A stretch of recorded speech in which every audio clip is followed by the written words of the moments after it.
Hello दोस्तों, एके TET गुरु classes में आपका स्वागत है।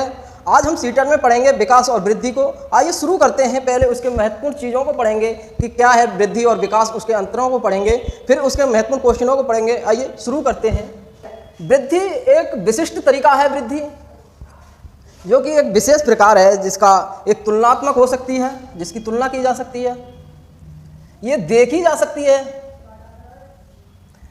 ये शारीरिक होती है, यानी कि तोली जा सकती है, नापी जा सकती है,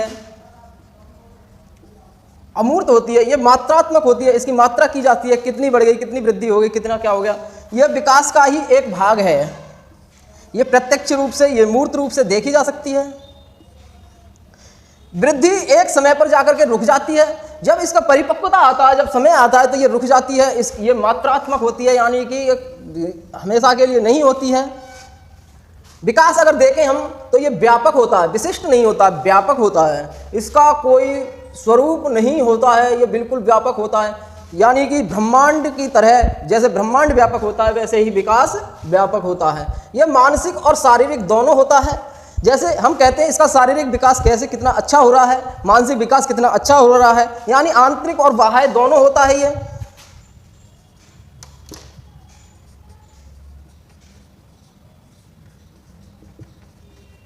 ये केवल बाह्य होता है। बाह्य का मतलब ये मत समझ लेना केवल शरीर के बाहर की वृद्धि को देखना है। ये अंदर अंदर जो वृद्धि हो रही है, जैसे हड्डी वगैरह बढ़ रही हैं, उनकी भी ये लेकिन दिखाई देता रहता है।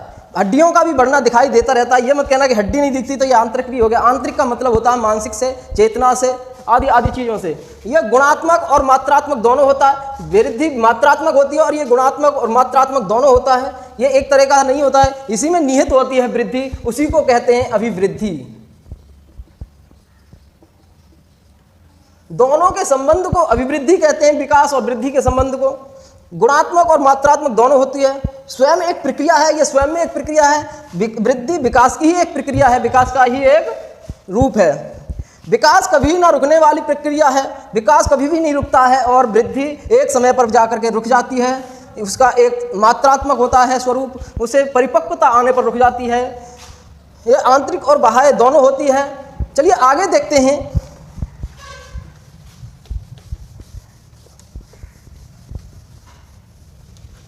ये गर्भ पूर्व से लेकर के, गर्भावस्था से लेकर के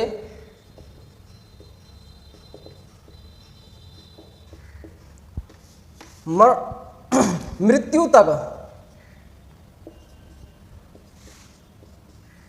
होता रहता है। ये चलने वाली प्रक्रिया है, गर्भावस्था से मृत्यु तक चलता रहता है। ये केवल एक समय के लिए होता है। जैसे उम्र हो गई 20 तो यहां पर आकर के ये रुक जाएगा। यानी कि इसका जो विकास होता है गर्भावस्था से परिपक्वता तक, परिपक्वता आ जाती है फिर ये रुक जाता है। परिपक्वता आ जाती है फिर ये रुक जाता है। विकास हमेशा चलने वाली प्रक्रिया है। चलिए आगे और देखते हैं विकास के बारे में। विकास सिरोन्मुखी है।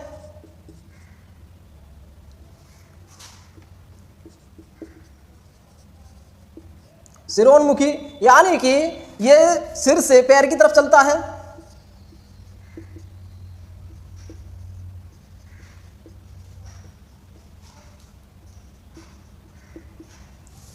विकास सदैव सामान्य से विशिष्ट की ओर चलता है।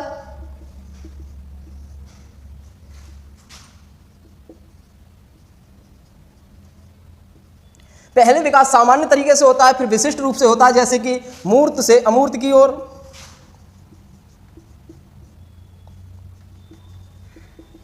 पहले विकास देखने वाला होता है, फिर अनदेखा भी होता है। विकास के विभिन्न तरीका से होता है।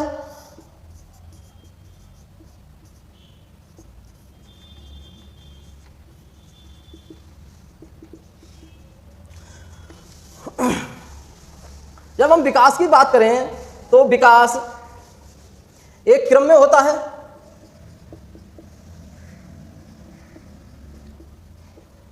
यह बिल्कुल निश्चित है कि विकास एक क्रम में होता है। अब क्रम का इसमें महत्वपूर्ण यह है कि क्रम मान लीजिए गर्भावस्था,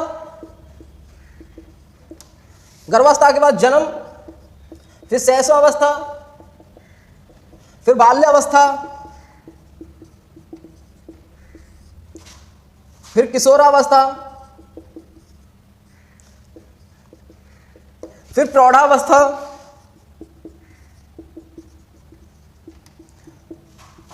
फिर व्यक्ति बूढ़ा होता है। ये क्रम हमेशा के लिए है, ये सभी में क्रम आता है। ये हमेशा विकास क्रम से होता है, वृद्धि क्रम से होती है, और जो इसकी गति होती है,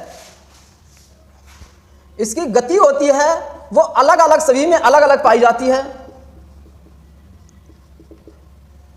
गति अलग अलग पाई जाती है, यानी कि भिन्न भिन्न पाई जाती है। अब मान लीजिए कोई स्वास्थ्य से खराब है तो उसकी गति अलग तरीके से होगी। जैसे कि कोई विकलांग है तो उसकी गति धीमे होगी। वो जो स्वस्थ है, एकदम शरीर से एकदम स्वस्थ है, तो वो उसकी तेजी से होगी। जिसमें कोई विकार ही नहीं है उसकी वृद्धि और विकास तेजी से होगा। तो इसकी जो गति होती है, विकास की गति होती है, वृद्धि की गति होती है, सभी में भिन्न भिन्न पाई जाती है। विकास आनुवांशिक और वातावरण होता है, वातावरण से प्रभावित होता है। प्रभावित कैसे होता है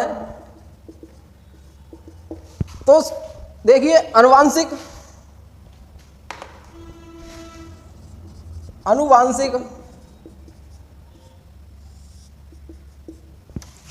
जैसे ग्रंथियों द्वारा होता है और लिंग द्वारा होता है। यह प्रभावित होता है आनुवांशिकता से, लिंग से, ग्रंथि से, स्वास्थ्य आदि से। जैसे कि इसमें आनुवांशिक रोग होते हैं, बहुत सारे रोगों से प्रभावित होता है। आनुवांशिक रोग होते हैं जैसे माता पिता या नानी नाना और दादा दादी आदि में अगर कोई रोग पाया जाता है तो बच्चे में भी आ जाता है। और आनुवांशिक विकास कैसे होता है बच्चे का, तो माता और पिता होते हैं दो, फीमेल और मेल। इसमें स्पर्म पाया जाता है, इसमें ओवम पाया जाता है, यानी कि रजा, वीर्य, ये पाए जाते। दोनों में 23 गुणसूत्र पाए जाते हैं।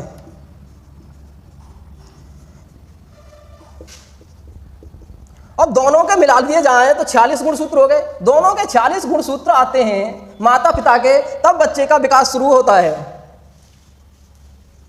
अब मान लीजिए लेडीज में एक्स होता है और पुरुष में XY होता है। अब यहां से X गया और यहां से X आया तो XX हो गया। इसी को हम गर्ल कहेंगे, यानी कि लड़की। इसका लड़की की तरीका से पूरा विकास होगा शारीरिक। और ये आ गया हमारा XY, ये हो गया लड़का। दोनों के अंदर 46 गुणसूत्र हैं, लेकिन इसमें XX आ गया क्योंकि लड़की में XX ही होता है। माता में XX होता है तो लड़की में XX हो गया। तो इसके लड़की की तरह वृद्धि होगी, शारीरिक विकास होगा, मानसिक विकास होगा। और इसका XY यानी लड़का आ गया, इसमें भी 46 गुणसूत्र आ गए।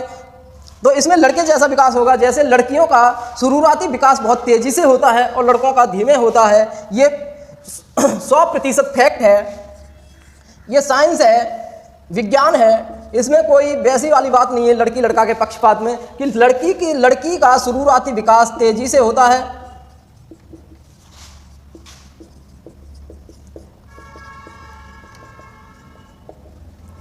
मानसिक जो संवेदना है, मानसिक जो तार्किक चिंतन है, वो लड़की में शुरुआत में सबसे पहले आ जाता है, बहुत तेजी से आ जाता है। जो बातें हमें लड़कों को 14-15 की उम्र में नहीं मालूम होती हैं, 10 की उम्र में नहीं मालूम होती हैं, उन्हें लड़कियों को पहले ही पता पड़ जाता है, पहले ही जानकारी सारी बातों की हो जाती है। लड़कों को जो ज्ञान बाद में होता है लड़कियों को पहले ही हो जाता है। शारीरिक विकास भी शुरुआत में बहुत तेजी से होता है। मानसिक विकास और शारीरिक विकास दोनों लड़कियों में बहुत तेजी से होते हैं, लड़कों में धीमे होते हैं शुरुआत में। लड़कों की शुरुआत धीमी होती है और बाद में तेज हो जाती है। लड़कियों की शुरुआत तेज होती है, बाद में धीमे हो जाती है। यह बिल्कुल फैक्ट है, 100% है। हर एक किसी के ये विज्ञान तर्क है, ना कि किसी ये पक्षपात वाली नहीं है, हंसी मजाक वाली बात नहीं है। तो ये हो गया विकास की बातें। विकास एक क्रम में होता है, यह हमेशा याद रखना, क्रम में होता है। गति इसकी भिन्न होती है। गति विभिन्नता से पाई जाती है। और विकास में चाहे कोई सगा क्यों ना हो, जुड़वा क्यों ना हो, डीएनए तो एक होगा, लेकिन जो विकास की विभिन्नताएं हैं, विकास की जो क्रियाएं हैं, गति है, वो सभी में भिन्न पाई जाती हैं। गति एक समान नहीं पाई जाती है, विकास एक समान नहीं पाया जाता है। मानसिक विकास, शारीरिक विकास दोनों अलग अलग होंगे, कुछ ना कुछ फर्क जरूर होगा, चाहे वो जुड़वा ही क्यों ना हो। अगर भिन्नता की बात करें तो सभी में भिन्नता पाई जाती हैं। ये मुख्य है विकास के लिए। हैं आगे प्रभावित करने वाले कारक और कौन कौन से हैं, जैसे मान लीजिए वातावरण, विकास को प्रभावित करने वाले आर्थिक रूप, पर्यावरण, प्रदूषण, खान पान, पानी, खाना पानी आदि, संस्कृति, समाज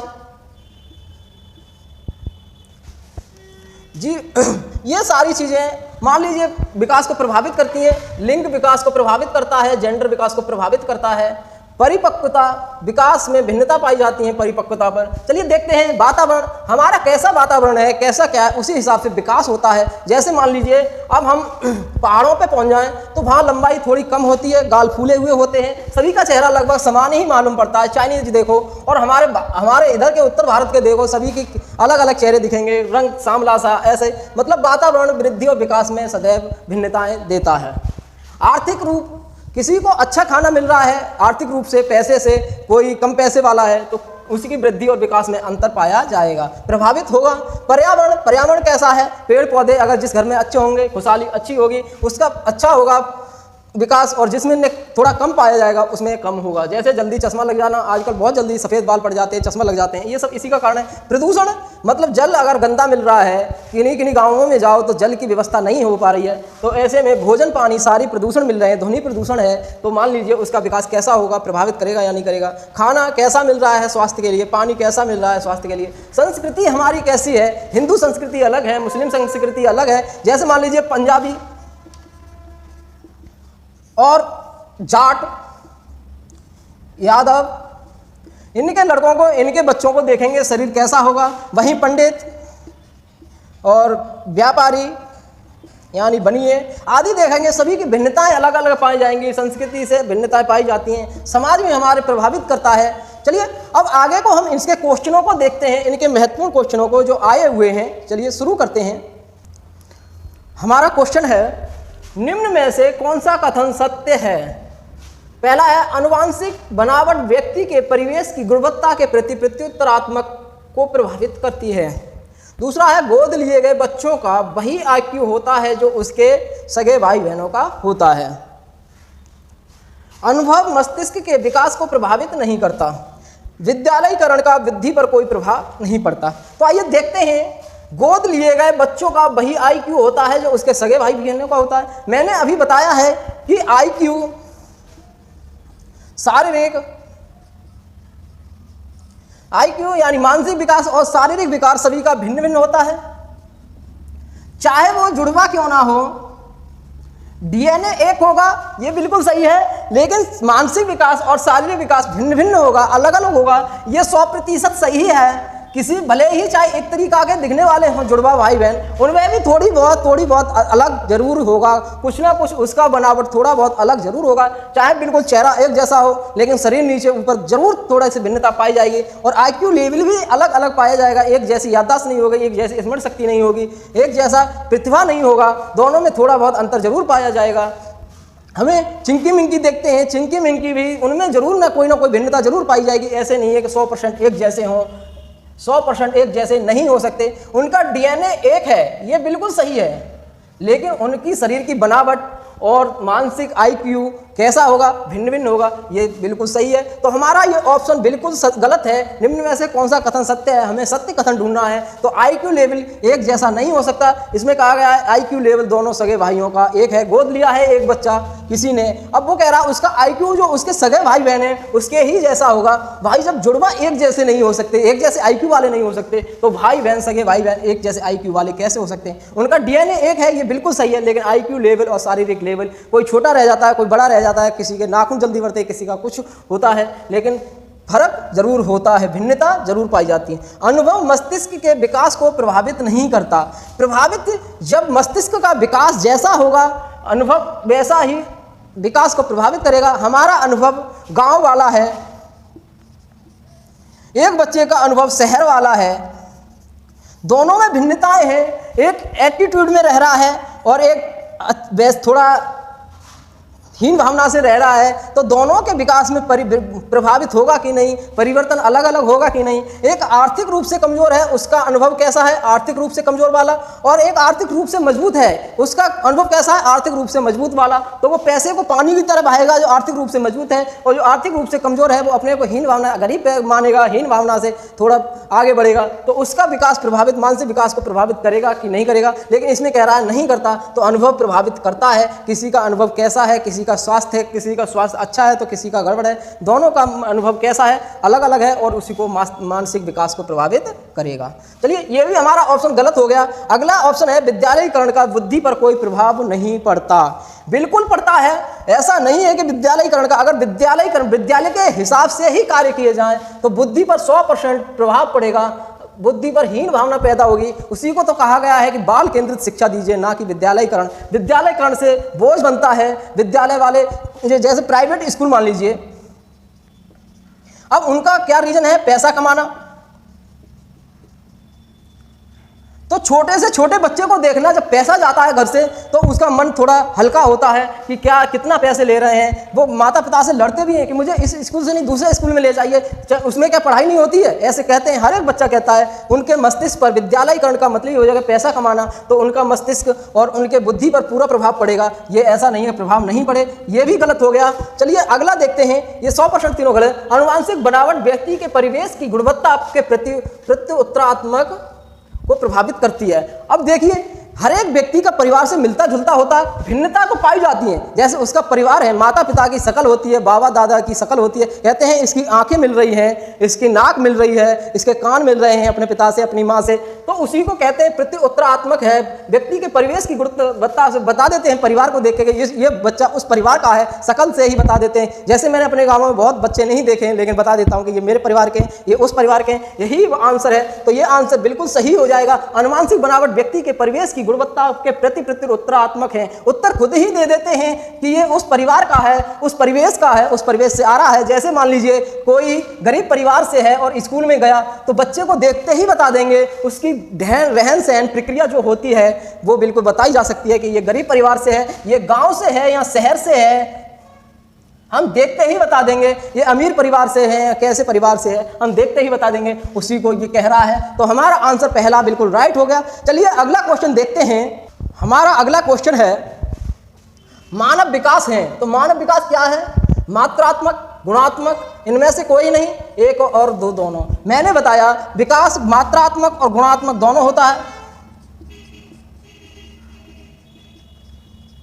मात्रात्मक और गुणात्मक दोनों होता है। विकास वृद्धि जो होती है वो मात्रात्मक होती है।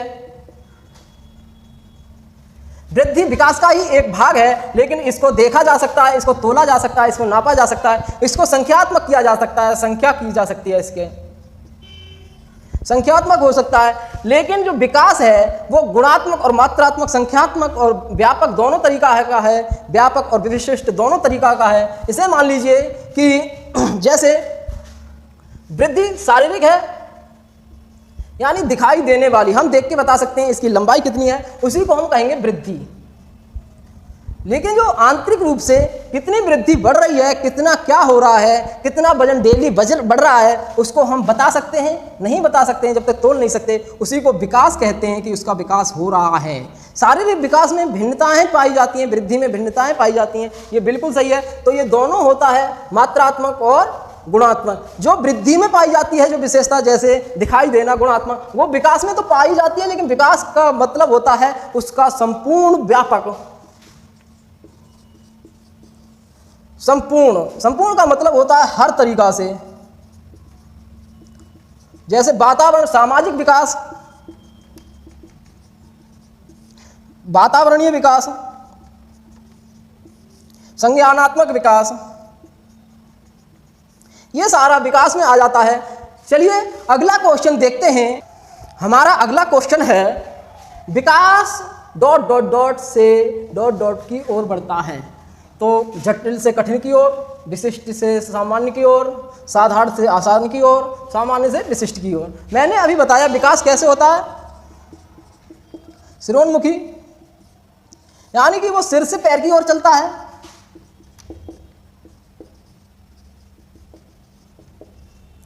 सिरोन्मुखी यानी सिर से नीचे की ओर को चलता है, मुख के नीचे को चलता है। जैसे ये सिर है, नीचे को चलता जाता है, सिर से पैर की तरफ को चलता है।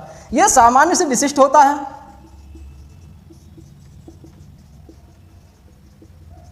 सामान्य से विशिष्ट होता है। तो आइए जटिल से कठिन, यानी ये तो एक ही हो गया, चाहे जटिल कह लो या कठिन हो गया, ये तो हो ही नहीं सकता। साधारण से आसान, यानी साधारण और आसान एक ही चीज हो गई, ये हो नहीं सकते।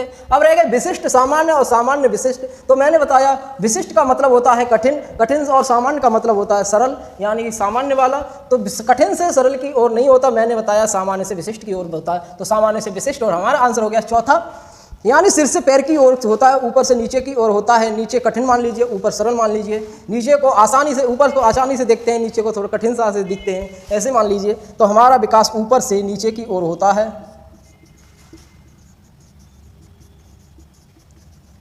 ऊपर से नीचे की ओर होता है। इसे भी मान लीजिए, इसे भी लिख लीजिए, ऊपर से नीचे की ओर। हमारा आंसर हो गया चौथा। चलिए अगला क्वेश्चन देखते हैं। हमारा अगला क्वेश्चन है, प्रकृति पोषण विकास निम्नलिखित में से किससे संबंधित है। पहला है आनुवांशिकी और वातावरण, दूसरा है व्यवहार एवं वातावरण, तीसरा है वातावरण एवं विज्ञान, चौथा है वातावरण एवं पोषण की बात। जब बात करें वातावरण और आनुवांशिकी, तो सबसे बड़ा पॉजिटिव होता है जब क्वेश्चन में सीटेट के में यह आ जाए आनुवांशिक और वातावरण ऑप्शन में, तो बिना देखे लगा दीजिए, शायद 99% बिल्कुल सही होगा जब आनुवांशिक एवं वातावरण आ जाए। अब कैसे होगा ये मैं बता रहा हूं। चलिए दूसरा है व्यवहार एवं वातावरण, दोनों एक ही होते हैं। वातावरण एवं जीव विज्ञान, वातावरण एवं पालन पोषण।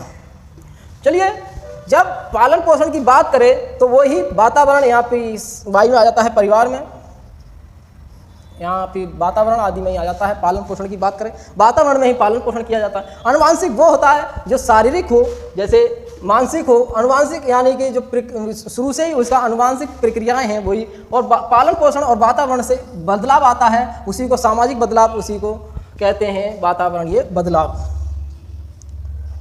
ये अब आंसर तो हमारा पहला हो गया, आनुवांशिकी एवं वातावरण, क्योंकि ये सबसे बड़ा पॉजिटिव है। अगर ऐसे क्वेश्चन आए वातावरण वगैरह के विकास के, तो आनुवांशिकी और वातावरण। अब कैसे होता है, चलिए वातावरण में ही सारी चीजें आ जाती हैं, समाज, संस्कृति, धर्म आदि सारी चीजें इसी में आ जाती हैं। रहना सहना, खान पान आदि सारी चीजें, प्रदूषण आदि सारी चीजें इसी में आ जाती हैं। आनुवांशिक जैसे माता पिता के गुण, दादा दादी के गुण, नाना नानी के गुण, ये सारे आनुवांशिक में आ जाते हैं। यानी आनुवांशिक और वातावरण में पूरा ब्रह्मांड आ जाता है इसी के अंदर। इसीलिए ये दोनों आंसर बिल्कुल सही है। अगर इस तरीके के क्वेश्चन आए, विकास की बातें करें, गुणसूत्र की बातें करें, आदि चीज़ की समाज की बातें करें, तो आनुवांशिक और वातावरण बिल्कुल सही आंसर होगा। इसे कोई काट ही नहीं सकता, बिल्कुल राइट आंसर होगा। इसे बिना देखे लगा दीजिए, बिल्कुल सही आंसर होगा। इसीलिए क्योंकि इसमें ही सारी चीज़ समा जाती हैं, परिवार की, समाज की, वातावरण की, संसार की, पशु पक्षी, पेड़ पौधे आदि की सारी चीजें समा जाती हैं। तो इसीलिए हमारा आंसर कौन सा होगा, आनुवांशिकी एवं वातावरण। विकास सबसे ज़्यादा प्रभावित इन्हीं चीज़ों से होता है, यही चीज़ें, इन्हीं के अंदर सारी चीज़ें आ जाती हैं। विवाद भी प्रकृति और पोषण के बीच, विवाद भी इन्हीं के बीच है, आनुवांशिक और वातावरण के। आनुवांशिक के गुण कुछ और होते हैं, वातावरण उन्हें बदल देता है, यही है प्रक्रिया। आनुवांशिक बुद्धि अलग होती है, लेकिन वातावरण उसे बदलने की कोशिश करता है। आपस में विवाद चलता रहता है आनुवांशिक और वातावरण के बीच। चलिए आज के लिए इतना ही, कल फिर आएंगे नए किसी चैप्टर के साथ। कमेंट करें, लाइक करें और सब्सक्राइब जरूर करें। धन्यवाद।